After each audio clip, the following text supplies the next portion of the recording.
The night had been silent in Redbrook County Jail, the kind of silence that presses against your chest and makes breathing feel unnatural.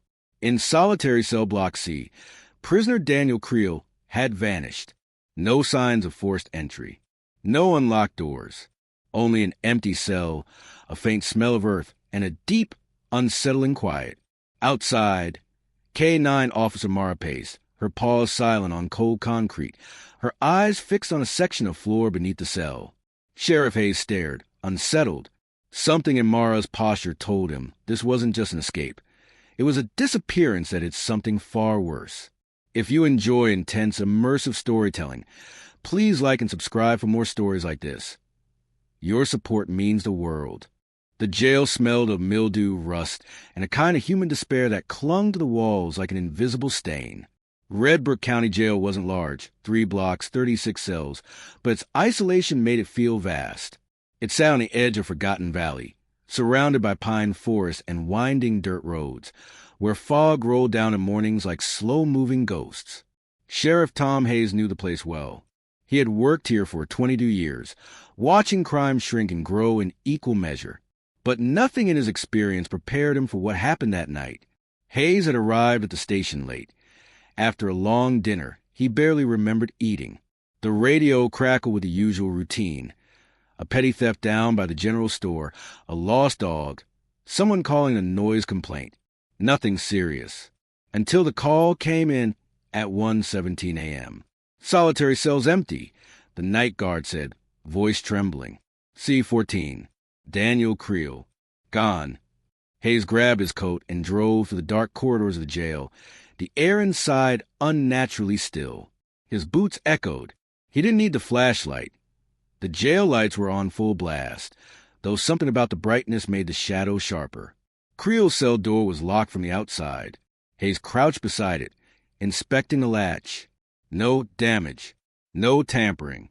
Just gone. "Where's the body?" Hayes asked quietly, almost himself. The guard, a pale, thin man named Jenkins, shook his head.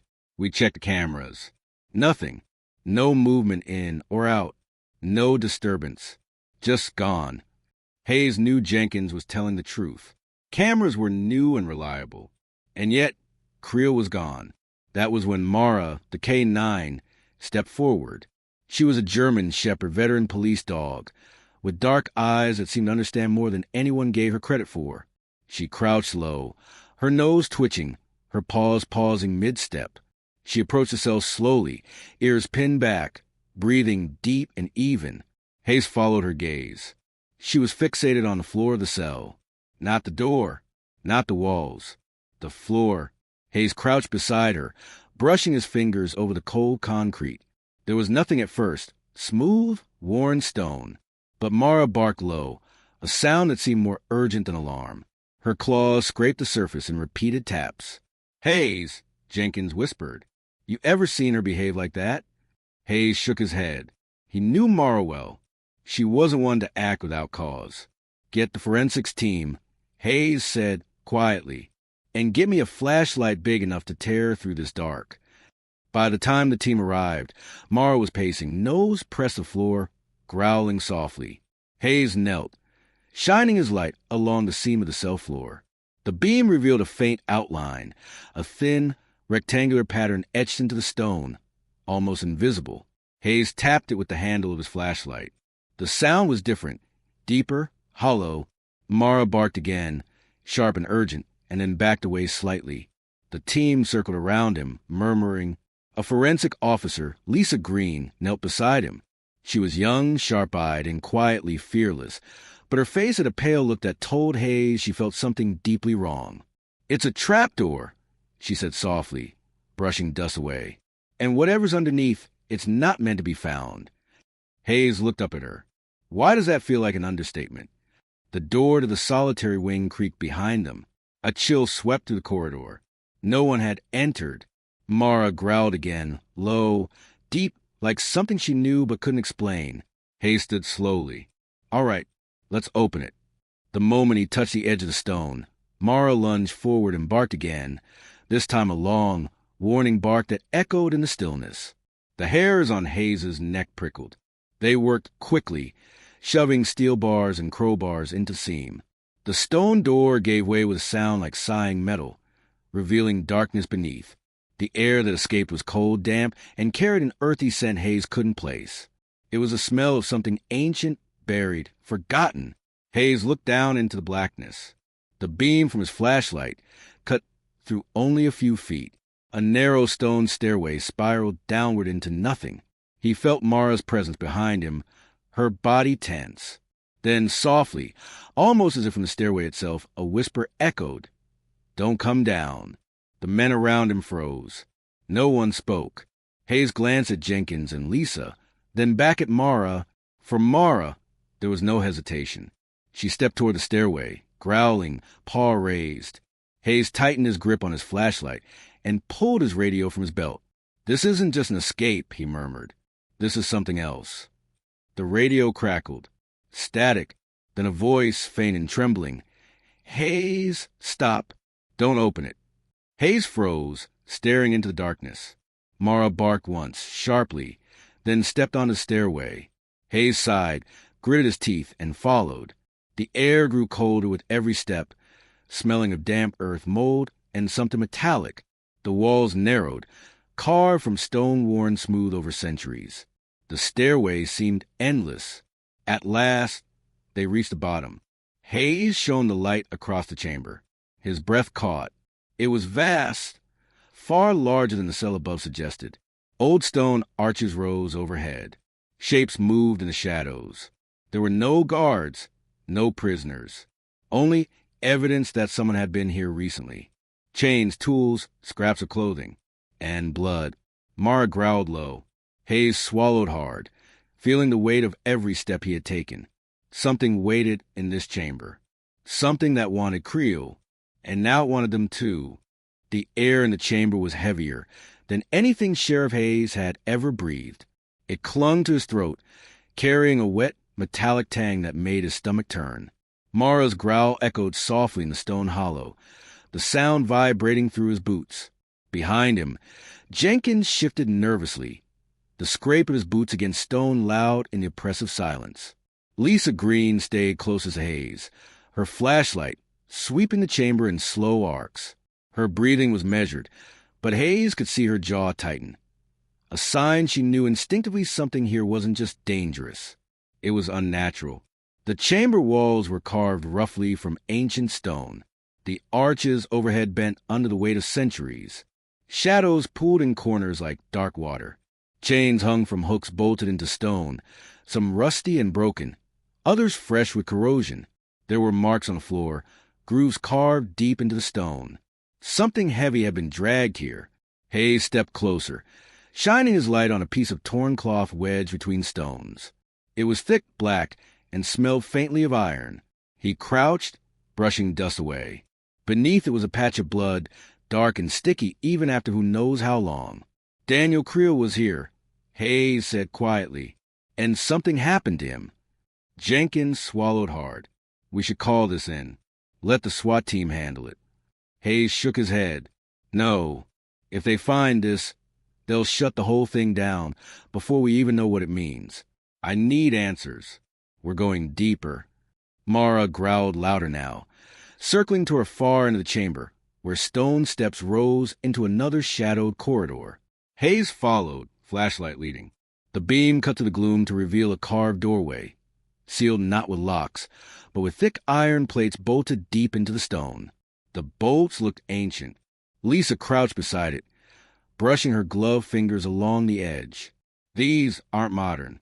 Someone built this a long time ago, and it hasn't been opened for a very long time." Hayes reached for one of the bolts. Mara barked sharply, startling him. He froze. The sound wasn't just a warning. It was fear. The kind of fear that lived in instincts, not logic. "Something's wrong here," Lisa whispered. The radio on Hayes's belt crackled to life.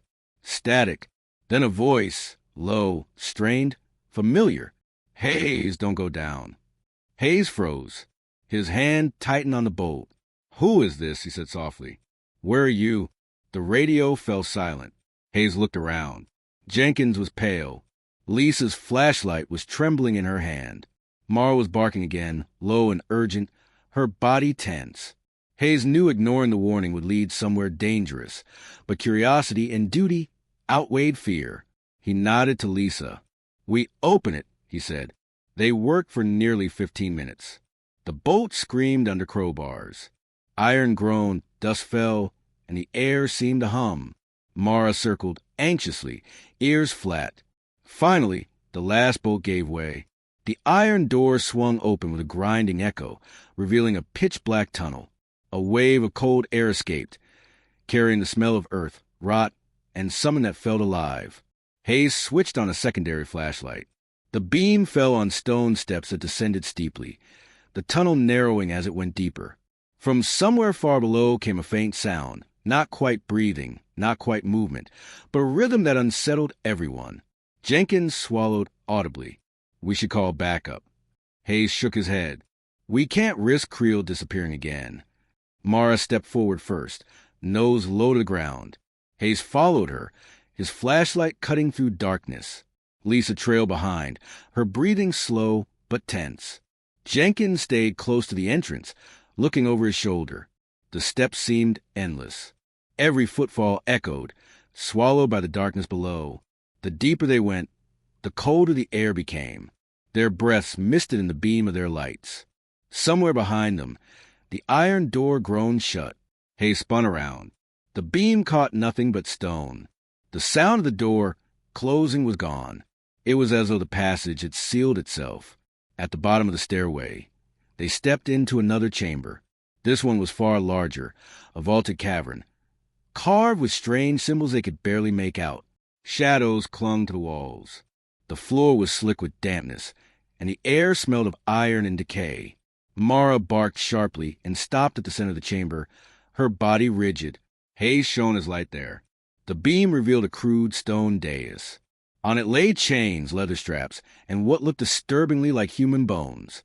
Lisa swallowed hard, stepping back. This isn't a prison escape. This is a ritual chamber. Hayes' stomach churned. What the hell happened here? From somewhere deep in the cavern came a sound, a low groan, then a dragging noise, like something heavy being moved. Mara's growl deepened into a snarl. Hayes drew his sidearm. "Stay close," he whispered. "We find Creel, or whatever's left of him." They moved forward.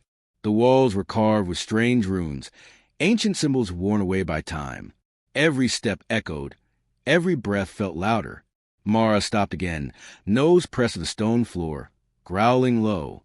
Then Lisa's flashlight beam caught something in the far corner. Movement. A figure rose slowly.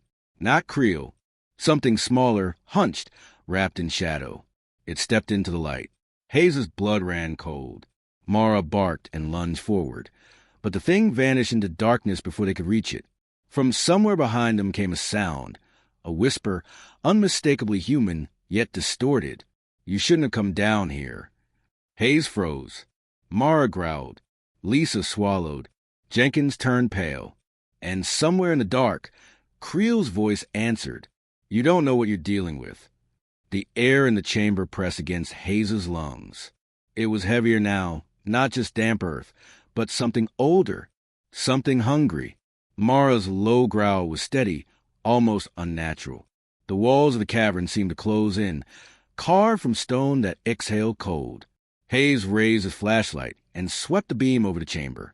The stone dais gleamed faintly, bones strewn across it, blackened with age. The runes on the walls glowed faintly, as if they were breathing. Lisa's voice broke the silence. "We need to leave. Now!" Hayes didn't respond. Something deeper had taken hold. Curiosity mixed with dread. He stepped forward, Mara at his side, and saw something that made his breath catch. Creel. He wasn't chained. He wasn't restrained. He was curled on the stone floor, pale and broken, covered in dried blood, his eyes wide and unfocused. Beside him lay an iron key, ancient and rusted, and around his neck was a rope of braided leather etched with runes. Creel's voice was barely audible. They brought me here." "Who?" Hayes asked sharply. A movement behind them made everyone turn. Jenkins was pale, his face slick with sweat. But it was Lisa who spoke first, her voice trembling. Hayes, look. The far wall of the chamber was shifting. Stone cracked. A section of the wall rotated inward, revealing another passage. It was narrow, descending deeper still. From within it came a low, humming vibration. Mara barked sharply. Hayes gripped his pistol tighter. This ends now. They moved forward. Creel tried to rise but collapsed. Mara pressed against him protectively. Hayes glanced back. Lisa and Jenkins hesitated. Then Jenkins moved forward faster than Hayes expected. He shoved Hayes aside and stepped toward Creel, whispering something Hayes couldn't catch. Creel's eyes widened in panic. "Stop!" Hayes yelled. But it was too late. Jenkins grabbed the rope of runes from Creel's neck. The moment he touched it, the chamber shifted. The humming became louder, resonant. Stone walls groaned. The air burned with cold and electricity. Mara barked ferociously, pulling at Hayes' sleeve. Jenkins ignored them. He placed the rope against the glowing runes in the wall. The runes flared bright white. A voice echoed from deep within the chamber. Low, inhuman, and ancient. "The Keeper is here." Hayes' heart sank. "Jenkins, what are you doing?" Jenkins looked at him, eyes hard, filled with something Hayes had never seen before. "We were chosen," he said. "We can't stop this. It's bigger than us." The stone dais split. A black void opened beneath, a swirling abyss of shadow and cold. From within it came a shape, tall, featureless, yet terrifyingly human. The air vibrated with its presence. Mara barked again, but this time with fear. Creel screamed, raw and broken. "No, you don't understand." Hayes stepped forward, gun raised. "Get away from him, Jenkins." Jenkins looked at Hayes, his expression unyielding. "I'm saving him, saving myself." The figure from the abyss stepped forward. The air turned ice. Hayes felt Mara stiffen, her hackles raise, her breath a visible mist. Hayes squeezed the trigger. The shot echoed, but it did nothing. The figure stepped closer. Then the rope around Creel's neck glowed violently. Creel convulsed, screaming as his body was drawn toward the abyss. Hayes lunged forward, grabbing Creel's arm, pulling with all his strength. Mara lunged too, teeth sinking into Jenkins' shoulder. Jenkins screamed, and the figure roared, a sound that was not human. In the chaos, Hayes dragged Creel toward the stairway. The abyss's pull was relentless. Stone crumbled beneath them. The ground shook. Mara barked louder than Hayes had ever heard, and then, in an instant, she bolted toward the abyss, sinking into the shadow. Hayes felt Creel slip from his grasp. He turned, too late. Mara, the rope, Jenkins, Creel, all vanished into darkness. The abyss sealed itself with a thunderous sound. The chamber fell silent. Hayes collapsed to his knees. His flashlight rolled across the stone floor. The runes had faded. The air was still heavy, lifeless. Lisa came forward slowly, her face pale. "We have to leave," she said. Hayes nodded, though his mind was somewhere else. Outside the stairway, the iron door had closed again. No sign of how it opened. No sound from below. The sheriff walked out alone. Mara was gone. Creel was gone. Jenkins was gone. And beneath Redbrook County Jail, whatever lived in that chamber waited. Epilogue. Weeks later, Hayes stood outside the jail. The solitary cell was sealed. There had been no explanation, no record. The other officers refused to speak of what happened. Creel was declared missing. Jenkins was missing. Mara was missing. Hayes kept his badge, but no longer carried his gun. The memory of the chamber and its voice haunted him. At night, he could still hear Mara's growl in his dreams. In the deep shadows beneath Redbrook, something stirred, and somewhere a whisper drifted upward through stone. They came for him. Now they come for you. Hayes stared into the forest beyond the jail. The wind shifted. Somewhere out there, Mara barked, and Hayes knew the silence wouldn't last.